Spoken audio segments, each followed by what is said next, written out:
Braxton once asked me, "Why do you wear your sunglasses at night?" And I said, "Because the sun never sets on a badass." This is the Different Generations podcast.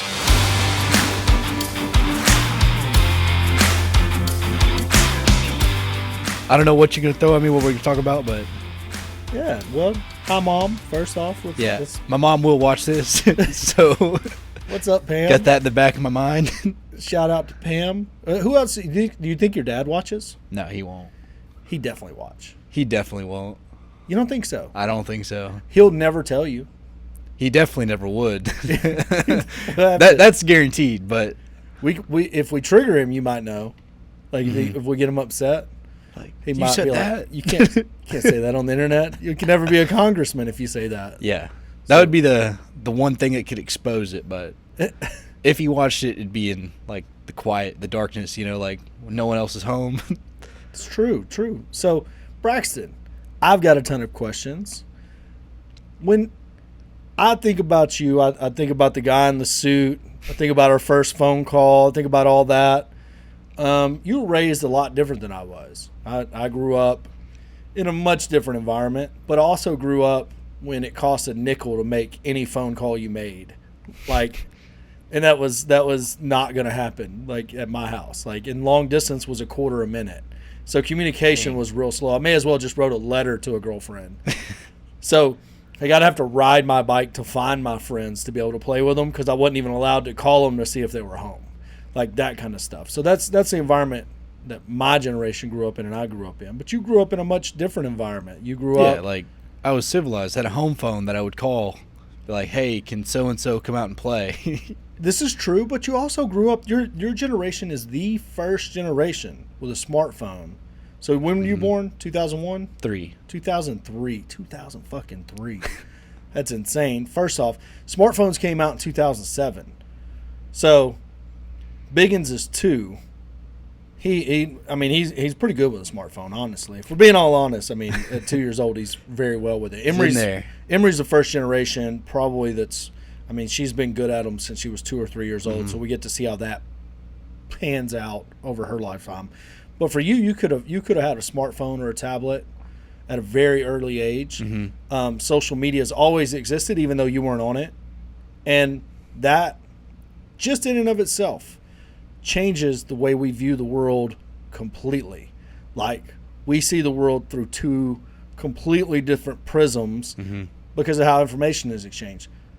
When you were young and you knew you had all social media and everything, why didn't you get on Instagram? Why didn't you get on Facebook? What was that decision? Well, like, Facebook, to me, my perception was I was always for old people. Like, that's it, Instagram, I had it,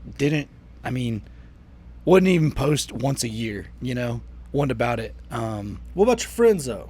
Yeah, they would have it, and I got it eventually, and it was like, whatever, but still, the time I spend on Instagram isn't looking at the people I follow. It's just like... hot chicks. No, it's like, I'll show you my feed. Like, it's all cars. It is all cars, the entire thing.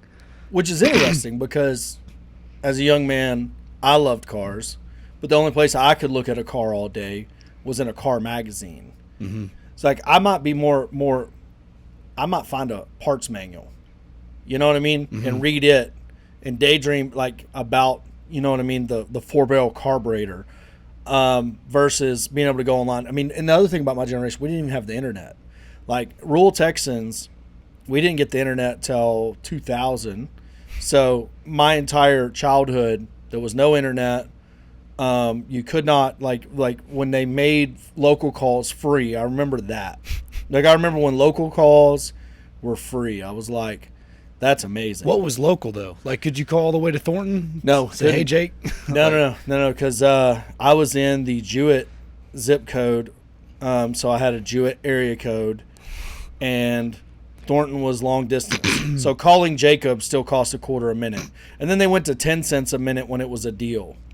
Like, I remember those things. I remember our $1,200 phone bill my sister ran up, and I remember the ass whooping she got for it. You know what I mean? Like, that's my childhood memories. But with you had the internet the whole time. You probably could, like, if I want to go play video games with my friends, I had to ride a bike to their house.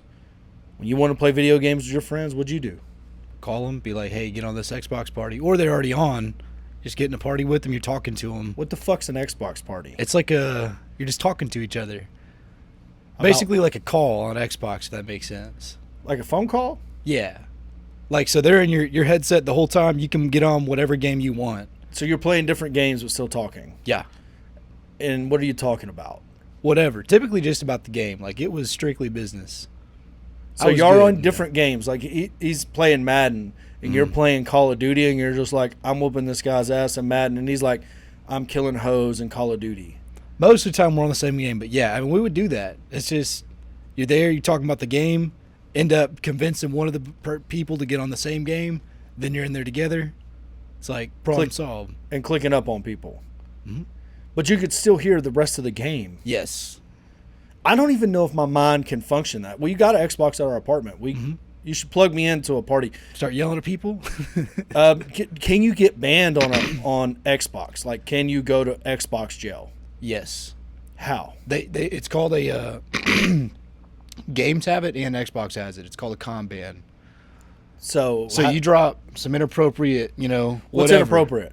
Slurs, racial slurs, pretty much the only one that can get you banned. What if I'm black? I don't know how that works. I don't think You don't have black friends. Not that I play Xbox. I did. I mean, because they wouldn't know. But now that I say that, it's like 3 of the guys in my squad in high school, they were black. They do what they wanted, and they weren't very strict with the bans for anyone really. You had to be reported a lot. Oh, so somebody else has to report you. Yeah, they don't just listen in. So if they report a black guy for using a racial slur and then they realize he's black, I do know they have gotten banned for that, but it's like, I'd be mad. If I'm a black dude and I get banned on Facebook or on Xbox for talking to my boys, you know what I mean? It's just my lingo. It's just what I say every day. I'd be so mad. It's like the word tranny. Don't put that on the internet. Just whoop whoop that one. But to the rednecks, that means they're like, that's what they refer to their transmission as. You know what I mean? Tranny tent. Like, yeah, it's a race term. Well, context like is a racing term. Like, it's not. It's like they go online and fifth gear's out, and they talk about it, and then they're boom. They blow the algorithm. They're like, boom, the algorithm just says, no, guy, you take your ass to jail. And it's a weird deal because I just feel bad for my confused uncle. You've met Uncle Hick, haven't you? I don't think I ever have. Oh yeah, very confused. He don't Facebook, but if he was on Facebook, he'd be very confused why he was, because his transmission went out, and he called me, and that's what he said. He's like, I blew my. Yeah, I can't finish that. Yeah, you can't finish that. You want to be a congressman one day. We don't need that on tape. So, but yeah, he's like, it went out. Can I work off, $4,000 so you put a transmission in my truck? And I was like, absolutely, Uncle Hick. You ran on me like junk iron my entire life, and now I get to exact some revenge. Is it enact? I get to fuck you up, Uncle Hick. I get to work your dick in the dirt. Just like always. See, that saying, it probably offends you. Like, I'm sorry I offended you. I've never said that. Probably never will. I'm not offended by it. I mean, it's just... You just can't figure out how to get your dick in the dirt? I don't know. I mean... It's all right. That just isn't a phrase I would ever think to use. It's not programmed. I got to stay off these bangs. It's too much for you? It went down the wrong pipe. They're aggressive. That's what she said. I had one on the way up, and I've got this Zoa. Oh, damn. Well, anyways, so Braxton, you came to work for us. You're from a different generation, but you're not like the rest of your generation. I'm just gonna put that on you. I'm gonna put that evil on you, like Ricky Bobby. You're not like the rest of your generation. You showed up in a suit to my office. Now you worked at a place that had suits. What went into that decision? Who taught you that? Couldn't really tell you, to be honest. Like what would make me do that, other than, like my mom, I was homeschooled for a long time, so it was like she was real adamant about respect and all that. So it's I can tell. Yeah, but so it's like that's kind of what that translates into. It's like dressing up is what it is, but to me it's always been like that's a show of respect when you're meeting someone, whatever. Yeah. You put thought into what you're doing. Yeah. And I'm going to be 100% honest, like Pam's cool as the other side of the pillow. Like, she's cool. She's fun to hang out with. Had a great time in Vegas. She would not take a Jaeger bomb with me. I took 2 Jaeger bombs, realized I was drunk, fell asleep in the bathtub, woke back up, went to dinner. Like, that's the extent of my being able to drink these days. Mm-hmm. But she's cool as the other side of the pillow. We don't need to paint her in a bad light. She wasn't, She was hard in all the right ways. Yeah, She let us push it, and whatever. But at the end of the day, it's like, you know your values, respect, just how to treat other people. So you show up in a suit, mm-hmm. Okay. I don't know. I give Braxton some busy work. It's just like, here's some busy work. Take it.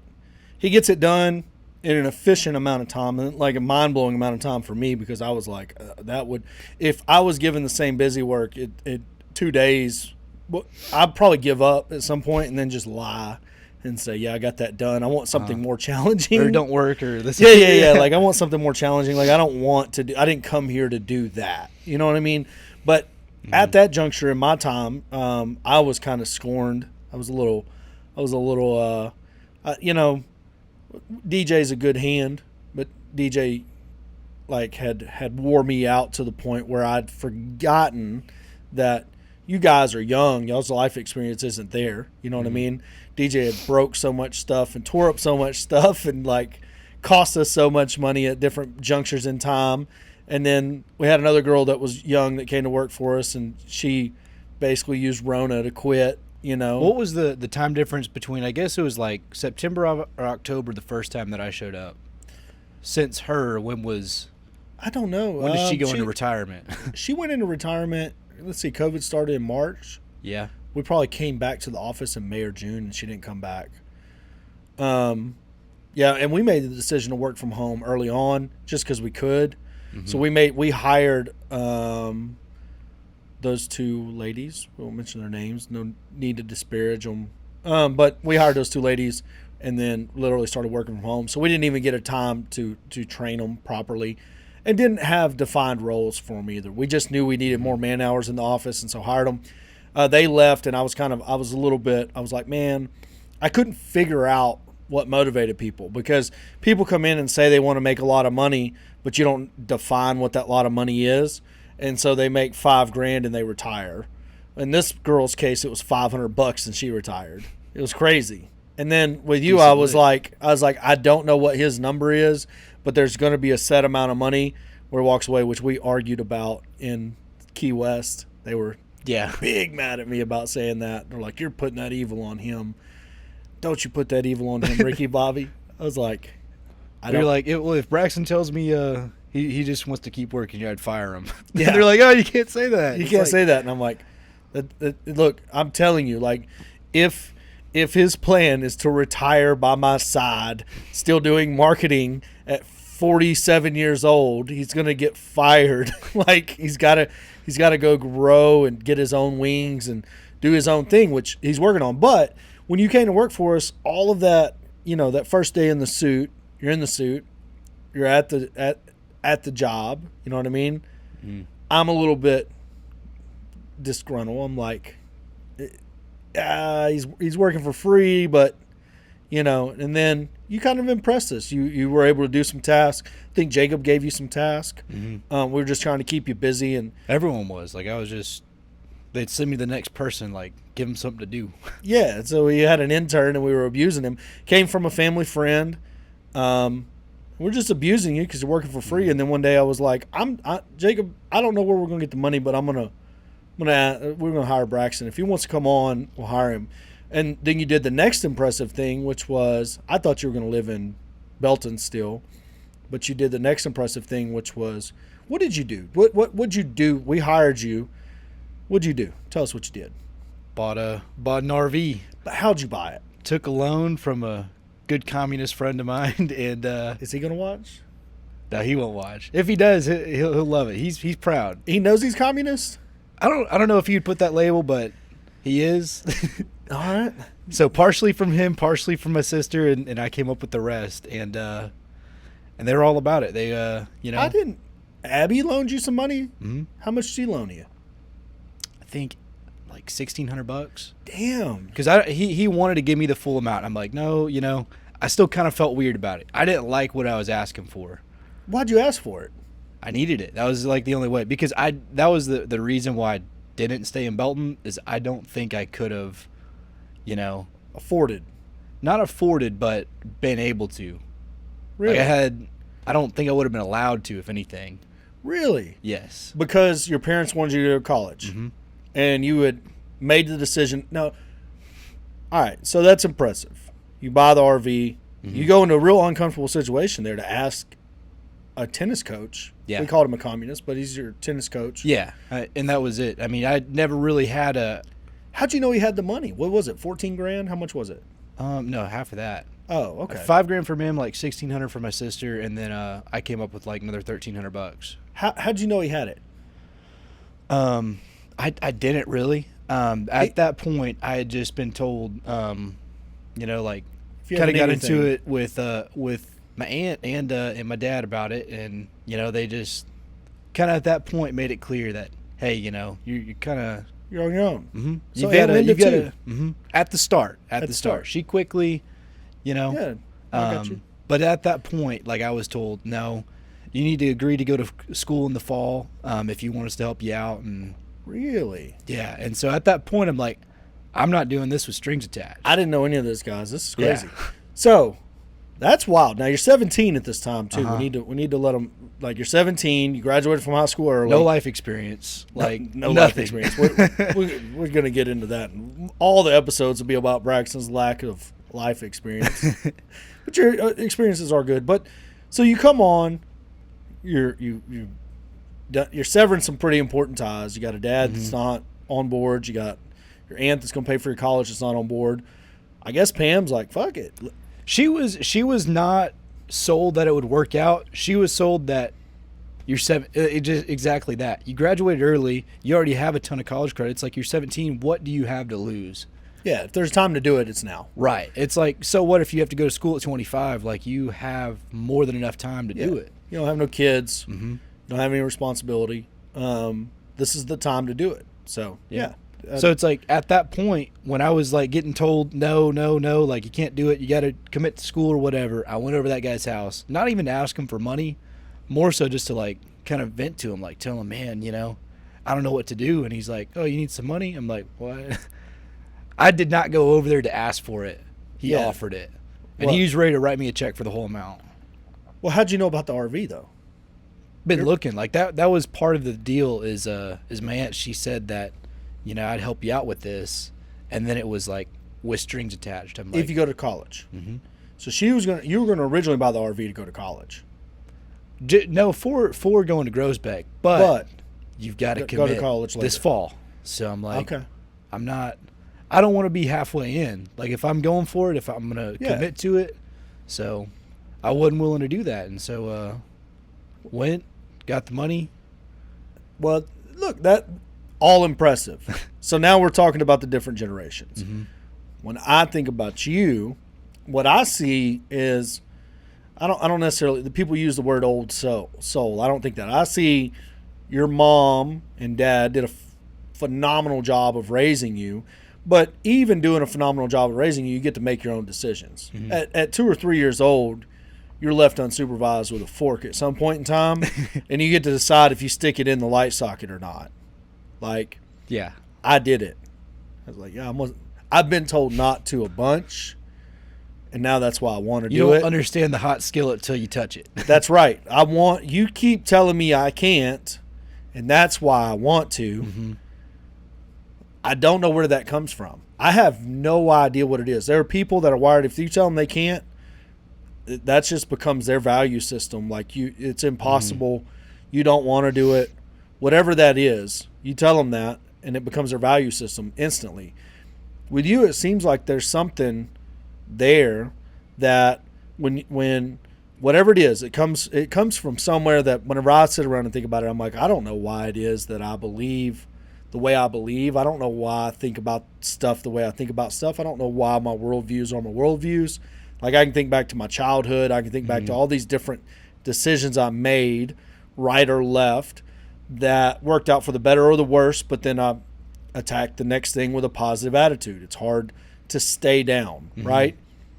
with you, do you ever think about that stuff? Do you ever think about, why when I'm in college, I realize I don't necessarily want this. This ain't the time for me, which I've told you 100 times. Go to college. I've said go to college. While you're young, use it up. Use your youth up. Go have the experiences. Go do the things. Go to college. I'm not firmly in the college camp that you're not going to be successful in life if you don't go to college. I'm in the you're only 20. Might as well. once stance, so you don't want to be 30 at college, because I couldn't imagine. It'd be like being on a diet and going to a donut factory or something. You just, what am I here for? Be like Balldog's mom. Just go then. Yeah, but it's no, like I'm not even over the hump yet where I could go to college and not just see everything and be like, It's got to be like old enough to where it's like really weird. Not even funny. really weird. It's just like, like there's something I would see that would draw me in. I'd be like I've been to a frat party. I don't need to go to a frat party again. But then there's like a frat party with a twist. You know what I mean? Like they're doing like naked UFC or something.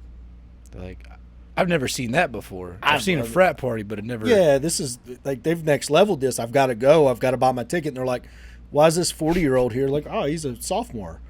Like, yeah, I'm a sophomore. You know what I mean? Like, don't worry about me. Like, I'm here to enjoy the show that's about to take place. You know what I mean? I might rush next year. I might pledge. Don't worry about me. Like, my money will spend. You know what I mean? Yeah. But either way, I say go do it because you're young. Okay. Those things though, whenever there's people tell you can't, they tell you, hey, you don't want to do this. You want to do this. The only way you're going to be able to do this is to do it this way. What makes you want to say, nah, there's got to be an easier way? Like, were you like that in your tennis? Were you like that in school in general? Well, your mom homeschooled you, so. Yeah, up until high school. School like that sense, I don't think so. I mean, my mom just told me to get all A's. That's exactly what I did. Like, I did not put any effort in, never studied. Like, that's what I have to do. But with tennis, I think more so. I mean, because that's just sports. It's like, you're told so-and-so's better than you. It's like, nah, I've got to, I can work on my backhand. Right. There's something I can do to change that. Yeah, I can put in the reps. Yeah. And what is it? Like, because everybody knows they can put in the reps. I know whenever I looked at myself on the screen over here that I'm fat, I know I can go put in the reps, and I want to. I want to go eat at Bone Daddy's when we leave here and have dessert. You know what I mean? That's where I'm at in life. Yeah. So I know I can put in the reps. What makes you want to put in the reps at that moment in time? They called it competitive spirit. Our coaches did. Like, competitive spirit is a big thing, but where does it come from? I have thought a lot about that, and I still have never been able to come up with a real answer that makes sense. It's got to be something from within. It's got to be something deep down in somebody's DNA that says, fight, put up a fight, do something. Don't take it, lay it down. Get up, stand up, go again. Keep one going. more time. Keep going. One more time. You got it. Do one more rep. You got one more rep. Do another one. You're going to beat them. All that, because I had that. I still have it in different. Well, in business, I think that translates out from sports. And I do think that, like, I have always thought that, like, sports, whatever it is, I do think that translates into all aspects of life. Oh, they told me it would. They told me. They told me. 20 minutes for the next 20 years of your life, or whatever it was. Give whatever a football half was. I don't remember what it was. 24 minutes. Yeah, they were 12-minute quarters. 24 minutes for the next 24 years of your life. And I didn't understand it, but they're like, you want to leave it all out there. You want to compete to the best of your ability. You don't want to have regrets when this thing's over. And I can say I did not get to finish my powerlifting career, right? I didn't get to finish it because I stole a school bus, got kicked out of high school for stealing a school bus. Didn't get to finish my powerlifting career. And while it's not a big part of my identity, I know that I would have won state. Had I got to compete, I would have won state. There was nobody left.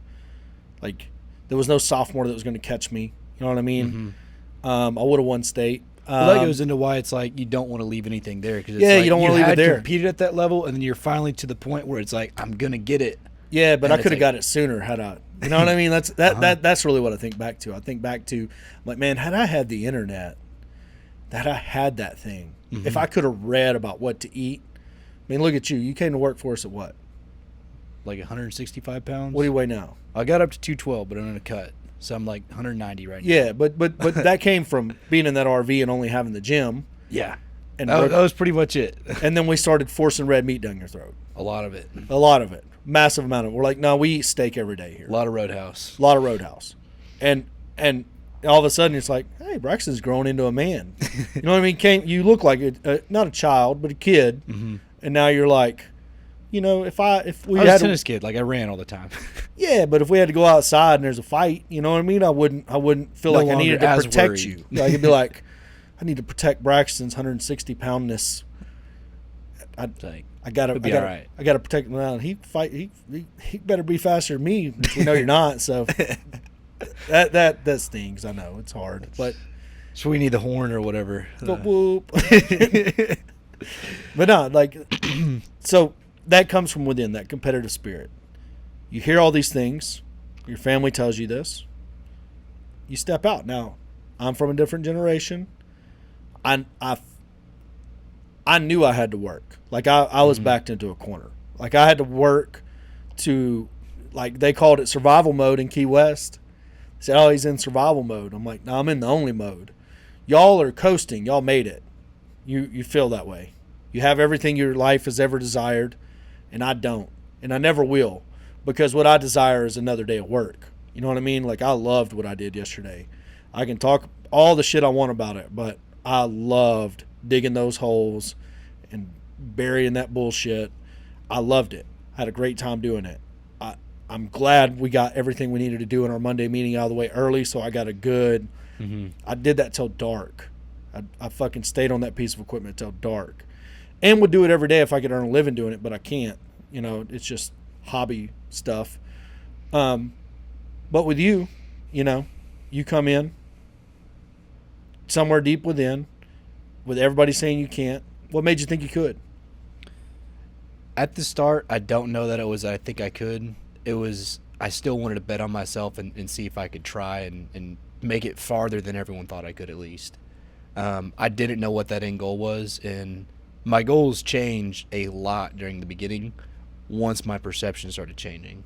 Yeah. Like, once I started seeing what was possible, what wasn't, you know, that kind of started morphing what my end goal was, and kept pushing me in a different direction. But because at the beginning I didn't know what I didn't know. Yeah. So it's like I didn't know what to expect, didn't know what it was that I really wanted. It was that, I mean, I don't know, I think that competitive spirit, I mean, that was a lot of it, I guess. But I can't really tell you a real answer as to why I kept going, other than I really didn't want to let down the few people that did believe in me. Like, that wasn't about proving anyone wrong. It was like I had very few people that said, hey, you should do that. Hey, you can do this.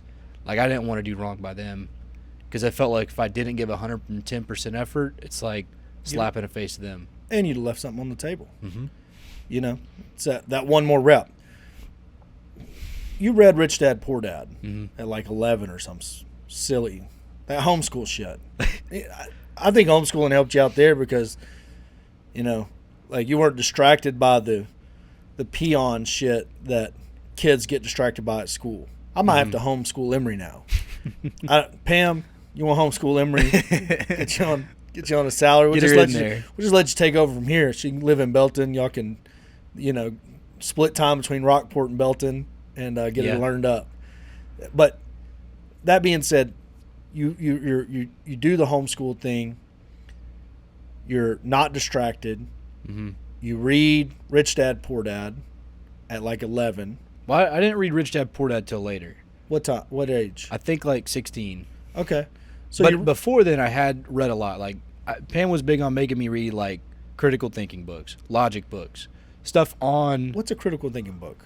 Like how to use your brain, how to actually look at a situation and determine what factors go into it, and what caused the outcome. It's just getting you to understand how to do better than just surface level thinking. So when you put a jack on the frame and start stretching out the suspension, that wasn't in the critical thinking book. How to change a truck tire just wasn't in there. But my critical thinking did tell me, hey, I've changed many a car tire. You put it on the frame. You know, that's what you do. So that was my logic. Yeah. Because of my experience caused me to pursue that. Yeah, your experience lets you down there. And, it just, you know, just toss that out the window. but then the inverse side of that is then I don't make that same mistake again. It's true. We'll I will let you never live down. jack up a truck by its frame again. I don't think you got enough jack. You probably need a wooden block in the bed of your truck Now, to even be able to get your truck off the ground with the factory jack. It'll still lift it, but it doesn't have not enough. enough. However, whatever size lift, I don't know how many inches that raised it, but you need probably a 6-inch wooden block to set on top of the jack. I'm going to walk you through it right now because it's not in the critical thinking book. You're going to jack the jack up until it's, up, and then you're going to hold the block, stick the wood under it, and continue turning it with your hand until it's wedged. Once it's wedged and centering, you can back off and wiggle it around, but you want it to make sure it's centered because that block beat a teeter-totter. The jack needs to line up through the block in the middle of the point that you're jacking on. That goes up. And then put your little chingale in there and jack it up. I just changed the tire on my truck. It's miserable, by the way. I didn't like it. Biggins was in the bed of the truck just talking shit. And he threw a fucking fishing pole out and he hit me on the head. I was like, Bro. like what? Like, why I'm you not here toss it? working. You're just in there chilling. You're throwing stuff. And you toss your fishing pole onto my head? Like, that's an asshole move. But anyways, so all of that. Read Rich Dad, Poor Dad. Mhm. It set the goals, set the expectation that you had to look into what we were doing. Apparently had a conversation with Casey, that had a conversation with Sherry, that had a conversation with me, that was like, yeah, whatever. And then you show up. What was your expectation when you walked in? You're like, I'm going to work for a small whatever, family friend. Like, how's this work? I mean, In your mind, like, what are your expectations? it was hard to have an expectation because Casey didn't really. He's like, I honestly don't know what they do. I know they buy a lot of properties. It's like, okay. And then I talked to Sherry at that point, and she gave me a rundown. Yeah. She's and like, she kind of explained what she does in it, and, she's and like- that kind of helped me better understand. So, I mean, to me, I'd like, okay, so they're trading property essentially. yeah, Sherry's like, if you can get in first lien position, there's some money to be made. I'm like, I don't know what any of that means, but okay. She's like, first lien position is a real good spot to be in. But how she explained that she's constantly redoing it, it was like, okay, that kind of makes more sense. Like, Yeah. they're trading it. It's not. I mean, that's our product is real estate. It's not. Yeah. It could be chairs, it could be tables, whatever. Our product is real estate, And investment grade real estate. We're our goal is to sell our properties on MLS to an investor. You come in. How underwhelming were, like, we had a phone conversation with me. You've read Rich Dad Poor Dad. Sherry told you we trade a lot of real estate. And then you meet the motherfucker at mobile homes. What happens next? I was at the gas station at the Texaco. I just gotten in there, got a drink, and I came out. You were in your blue Colorado. I didn't realize that was you. You drove over the curb. Like, what? And then you had like a Sonic cup or something, and you're walking in there. I'm like, that's. I think I texted you like, it's this building? And you're like, yeah. And I go in, and I was like, okay. So I did not know that. It was a weird. I'm like, oh, that dude. I'm like, oh, that's nice. That's the guy. The guy Wearing sweatpants. And then I came the next day. You had the same pair of sweatpants on. I'm like, sweatpants shorts. I don't know when they came out with them, but everybody knew these are the shorts for me. I've washed these to the point they're almost faded. that's good. D got me another pair. I've lost them. Bro. I don't know where they are, but if I find them, I'll wear them. Thought you were until gonna say you're saving them, but No, I just don't know where they are. They're physically missing from my wardrobe. I think Biggins did something with them. I don't know. We'll find them. All right, so you come in. yeah. And then, I mean, we basically it was you and Jacob. Like, I met y'all, and then whipped out the board and started making me make a team template. He started just writing stuff down. I'm like, Yeah, we did fuck you up at the beginning. But y'all didn't really know what Teams was or how it worked either. So it was like, you're like, there's this software that we're going to start putting stuff on. Yeah. Here's what needs to be on this. Yeah. And started writing everything down. We hired a transaction coordinator. It was very difficult to hire a transaction coordinator, to create one. Jacob's of the mindset that it's easier for him to do it than it is to teach somebody to do it. Have you noticed that? Mm-hmm. He's like, I can't really teach him. I'm like, we're going to teach somebody because we're going to hire this position. We're going to give up $400 a deal. We're going to hire an agent to do it. I think I know the lady, and she is phenomenal, by the way. Our transaction coordinator is a beast. But yeah, we were like, hey, we don't know what all we want. We want lean, borrowed amount, this, and this. Started writing it all down. Yeah, and it's a great template now. Hey, hit us up in the comment section. Drop an email. We'll send you that template of everything that goes onto our transaction coordinator. So when we get a property, we assign our bookkeeper assigns it a job number, and then underneath there is all the relevant information you need to get that property all the way to the closing. And then once we have it listed, all the communication apps on it. We'll send you the whole thing. It's on Teams. You probably you know what Slack is or Discord? Probably Discord, yeah. Probably works the same way. I don't know though. But anyways, channels. But then after that, you're like, I came to learn investing. Now I'm working in Teams. I don't know what Teams is, and I'm having to just figure this out. I don't know if this is what I signed up for. But you took it with stride. What'd you think about your next couple of moves? I think the first time where you really opened my eyes to a lot of things. So I think we went to Hillsboro. We did go to Hillsboro. We're supposed to pick up a check, and they're like, "Oh, we wired it." It's like, "Oh, okay." But on that car ride, talked about a lot of stuff, and you just explained a lot of concepts and looked at deals, and that was kind of where I started to have a better idea, not a grasp at all, but a better idea of what the goal was, like what the process is. And I tell people this all the time. I tell Ryan this. Your questions brought out what I feel like couldn't be brought out of me. You know what I mean? Like you'd ask these questions, and they were such good questions that I would have to I was like, I've not had to think about why I do something that way in so long. Mm-hmm. Get what I mean? Like, why did you say this on that call? Or why do you do it this way versus that way? There's a lot of, I don't even know what the word is. There's a lot of moving parts in any given real estate transaction. And now that I'm trying to think about one, I can't think of it. So, but you would ask the questions, and it would be like, oh, yeah, I do this. If this happens, I do that. If that happens. And then brought the it up. follow-up why to that, though, would be the next and then point. the follow-up why. And owner finance versus rental. Like, when do we like right now we're going into recession, whatever, market slowing down, inventory sitting on the market. How do we choose which properties on our board that we already own, we owner finance versus the ones that we're going to rent? What goes into that decision? Well, it's very simple. These that we're going to owner finance all need to be remodeled or made ready to be livable to the standard we would do them for a rental. That takes capital and crews. Capital, not the big deal there. Crews, the humans to go do the work is. Time. So right now we will market them owner finance as is and see if we can get somebody to bite on them and take them owner finance. If we can, then we don't have to make them ready. If our crews get caught up and can go over there and make them ready, then we'll make them a rental. And it's really that simple of that decision. But at the beginning, when you would ask that question, I'd be like, that one's a fairly easy one, but there are hard ones. You know why you do stuff, but having to vocalize that, I think, makes you really made everybody better. Uh-huh. I mean, even Spoonie's gotten better.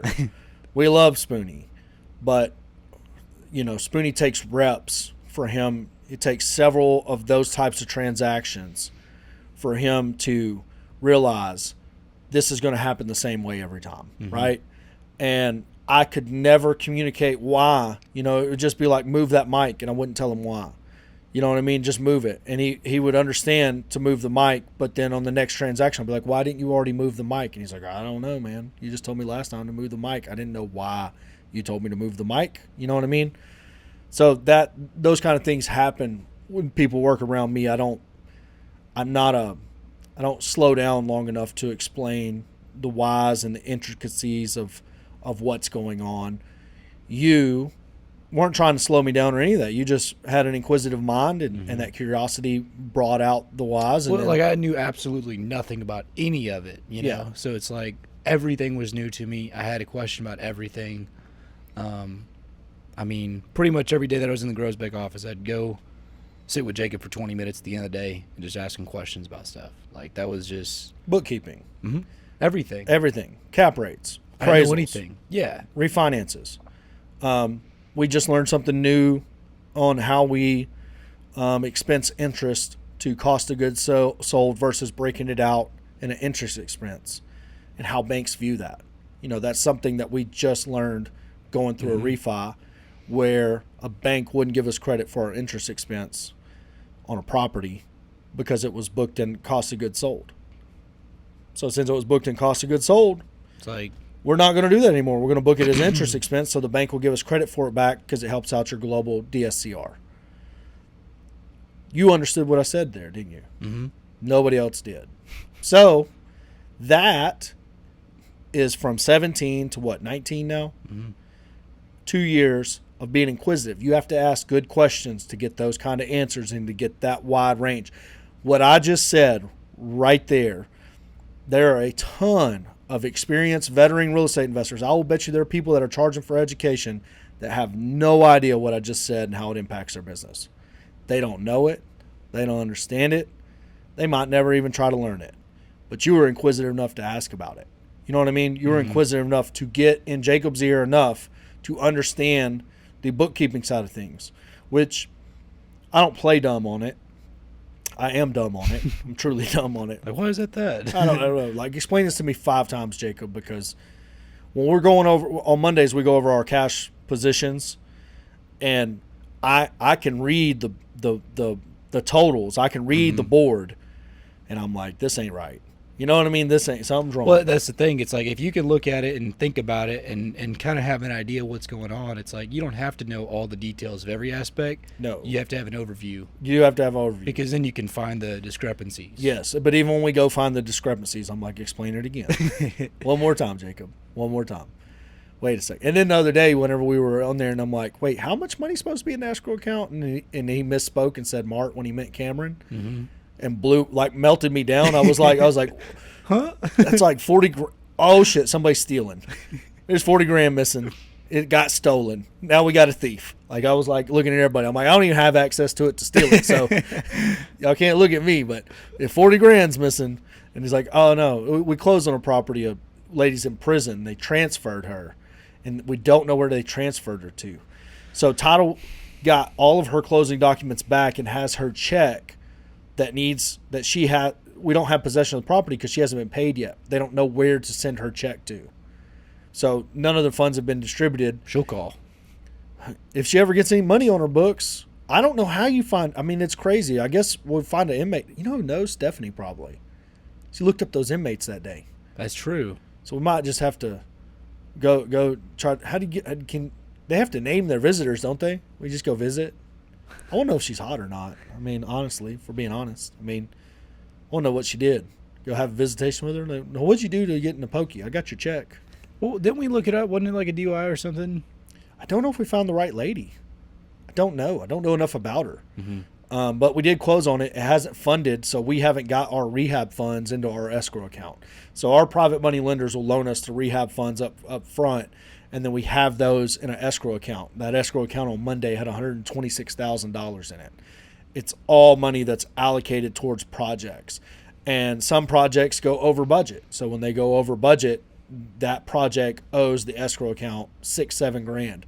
You either got to go back to the lender and borrow the money, the $6-7 grand out, which we're now doing. We're doing that before we go to refis because a lot of banks right now are only refining the debt against it. So, to get our cost basis flush, we're borrowing that money back out. But that's something that's recent. That's a Joe Biden recession or whatever the hell this is. We can bleep out Joe Biden. We don't want to get demonetized. But whatever this recession is, it's a new banking thing that they are just they will not give you $1 out at closing. We're not asking for money out at closing, but we would like our basis to be covered, which is what we have in the property plus closing cost. I mean, we're extremely under leveraged on pretty much everything, 40-50% leverage. So kind of a weird deal, but our private money lenders will give us that money back, and then we can refinance it and we don't run into any hurdles. So those are things we track down in our Monday meeting. I'm on a tangent now, Braxton. You got to pull me back in. All right, so you're in, you're learning, you've got good questions. When did it turn the corner? When were you like, you know what, I'm gonna do this. I'm gonna do this a little bit long term, not forever, but a little bit long term.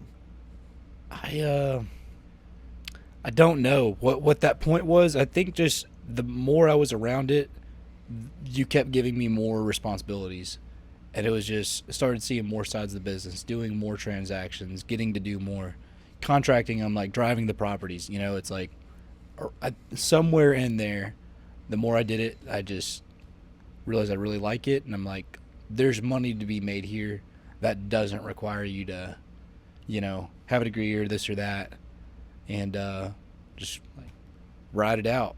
Ride it out. Now, and then you're like, I got in a wreck with what'd you hit? Your Honda that made you decide to buy a truck? Semi had a blowout in front of me. What? Tire tread kicked out, smoke with front end. I'm like, this is stupid.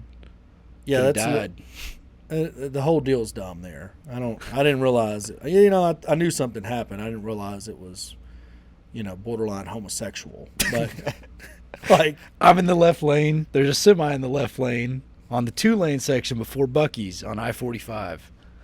There's a lot of Buc-ee's on I-45, but keep Madisonville. going. Oh, okay. And so you're down there in a land of a bunch of rednecks. You're having to guard your anus. I'm not right on top of him. I got some distance. In your mind, you got some distance, but I can't really see, so I might have been right there. Either way, homie has a blowout, hits my front end. There, no car to my right, no swerving, no avoiding it. I'm like, man, that could have probably gone a whole lot worse than it did. So I'm going to buy a truck. Mm-hmm. And you're like, I'm going to get a Toyota.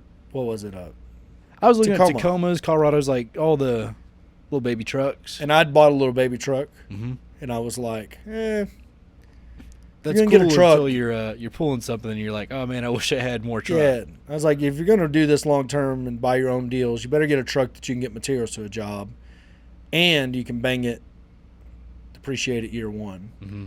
And so, what'd you do? Got an F-250. I know. I need to take a trailer somewhere now too. I need to charge me a trailer fee. Furman's probably blowing my phone up right now, like, hey, I need a trailer. Needed it 2 days ago, and I'm like, I got you, bro. One trailer's getting a tire change today. I think Jacob might haul it down there, but now we've got a fleet of F-250s that we're just moving. I love that picture before Poteet. Which one? Or we all lined up, Spoonies too. Yeah, we did. We caravanned down to a property we'd bought. That the only way somebody would buy it is if we tore everything down off of it, and we just bought it at land value, so we didn't look at it. It had 2 mobile homes on it, and we got there, and oh man, So a lot of trash too. dude, we hauled so much junk, but we hauled a lot of iron too. We chopped up a box truck with That's a your cutting Vegas torch. money. It was my Vegas money. We chopped up a box truck with a cutting torch that Spoonie bought. And in true Spoonie fashion, he puts it together, all the way together. We use it, and then he disassembles it. Like, we know how to put it back together. We probably lost all the parts of that torch now, so we'll have to go buy another one. But you knew you're going to do it long term. Got the F-250. Mm-hmm. Your expectations kind of mean a lot to me, because I really I don't know how to word it. Like, I'm perceived probably as not very smart, right? In the internet's world, I'm probably perceived as a mental midget or something of that nature, just because I don't talk the way I'm supposed to talk, and don't dress the way I'm supposed to dress, don't act the way I'm supposed to act. All that being said, I know that you're smart. You taught yourself Spanish when you were 11 years old just to get better tennis lessons. That's a great story. We'll cover it on a future podcast. That in and of itself shows that you are intelligent, okay? So you're a smart person. For me, the biggest thing about you that I enjoyed was like where Spoonie's incredibly intelligent, incredibly intelligent, knows all these weird tree scientific names and stuff. It's really fabulous. I mean, if you ever get a chance to hang out with Spoonie, you should just quiz him on, different animals, different stuff. He will know. He will know. Like he'll have. I mean, it's just I call it trivial knowledge, but it's not trivial. It's like when I'm reading a World War or a Civil War book. I'm like deep into Civil War books right now, and I'm just love all those little facts that I know about Ulysses S. Grant and Lincoln and the Confederate and the Union Army, like all these different battles. Like I feel I'm just love it because it puts perspective in my life of how easy we have it now. Mm-hmm. But you're smart. Like you're the kind of smart that I am, not the kind of smart that Spoonie is. Like you're the kind of, like you're more close to my level of the way that I view the world, and I don't want to call it arrogance, but it's a certain amount of something that's just like. Well, I think I think that also ties back to sports. I think a certain level of arrogance, I don't know if arrogance is the right. It's not the right word. It's more so confidence and like belief in your own ability. Yes. To, if you don't have all the tools, to be able to find the tools to get the job done, and at the same time doing it with the intention of being the best at whatever you're doing. That's right. And guys, I mean, like, if you love what you do, you'll never work a day in your life. I can promise you, career-wise, from the time that I worked washing dishes and busted tables at Anthony's restaurant. Shout out Anthony in Buffalo, Texas. If you're ever there, go see my guy in Buffalo. He had 2 locations, though. He had one in Jewett. I worked at the Jewett location before it burnt down. But I love that job. I love that job because it gave me something that I needed at that moment in time, which wasn't a lot of money. But it was enough money to where I knew I'd be able to buy a car when I turned 16. So at 13 years old, you give me the opportunity to work that job, which was, the nastiest job one of the nastiest jobs. I worked for my uncle Troy, installing septic systems every single summer, clearing land. At 13 years old, I'm in a septic tank, shoveling when septic have we gone to septic school? Mm-mm. We'll go to septic schools right now. When your shit goes into a septic tank, the shit is solid. It should sink. Some of it floats, but it should sink. Eventually it will sink. Toilet paper, condoms. What else do you flush down the tampons? What else? What else gets flushed down? Little kids' toys. Biggins, yeah. I mean, anything. Anything that gets flushed down the drain goes into the first tank. The solids sink, okay, and the water goes over into the next tank. So the solids go to the bottom, and then it's got like a little spillover, a little 18-inch, 20-inch down pipe that allows the fluid to make its way into the next tank. It sets in the next tank till that tank fills up, and then it goes out into a lateral line or makes its way out. It's called effluent into the ecosystem. Very simple process. That first tank, though, fat from your poop, for lack of a better word, soap is made of fat. So all the fats from everything that goes in floats to the top. When it floats to the top, it has a reaction with the toilet paper and poop that also tries to hang out at the top. And what it ends up doing is it creates a layer. And if it's there long enough, you don't get it pumped, it turns solid. So your septic will still function because when it comes in, there's a downspout. Yeah, there's a downspout that goes down 18 inches. So you might have 18 inches of the solids on there if you don't suck it out. So when the septic gets to finally show themselves, all of a sudden it's plugged up completely. It's not going. They go pull a little cap out. You see it. You try to chisel through it. Can't get through it. You got to dig the whole tank top off, take the tank off the top, get sharpshooter shovels. And we're talking about condoms, toilet paper, poop, soap. And you're just sitting there. Tampons and tampon applicators. I don't understand that. I don't know why women flush a piece of plastic down the fucking toilet. whatever, birthing people, whatever the fuck they're calling themselves these days, quit doing that shit. But goes down, take the spearhead shovel and you break it up. You get through to where you can suck the stuff that's below it out, but then it's just suspended at the top. And so all the liquid's gone below it, and that stays suspended at the top, and then you break it up, and then it's at the bottom, and there's not a big enough hose to suck it out of there.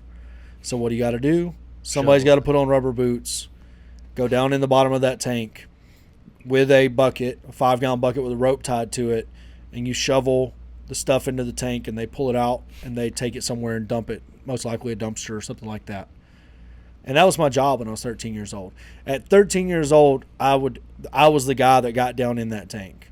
So the whole rest of my life is up. You know what I mean? Like, once you've shoveled tampon applicators, condoms, and toilet paper into a fucking 5-gallon bucket to earn $2 an hour, we got great pictures brought up on the screen. The whole rest of it's up. Now, this is what I had to do.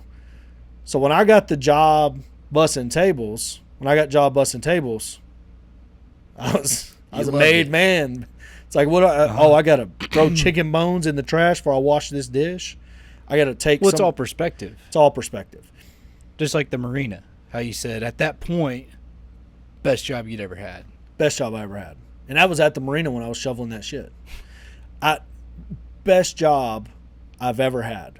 And I can tell you, like, at those moments in time, whenever you're doing that work, football, sports, all these different things that shaped me as a younger human, when I got these jobs, they provided what I needed to get a car that was freedom, because in my generation, not your generation, communicating with people was very hard.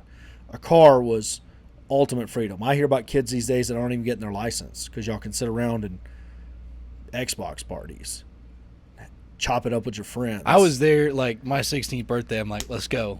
I hear about that, and I'm like, I can't even imagine, because a car was freedom. And I bought my first car for $900, and that $900 I made bussing tables, shoveling shit, and doing all the other stuff. Wasn't a lot of money, but I didn't have any expenses, and I had to bum a ride to get back and forth. So when we're about to cut this podcast off, Braxton, what do you want to say? What are some of your thoughts for how long you've been working for us now?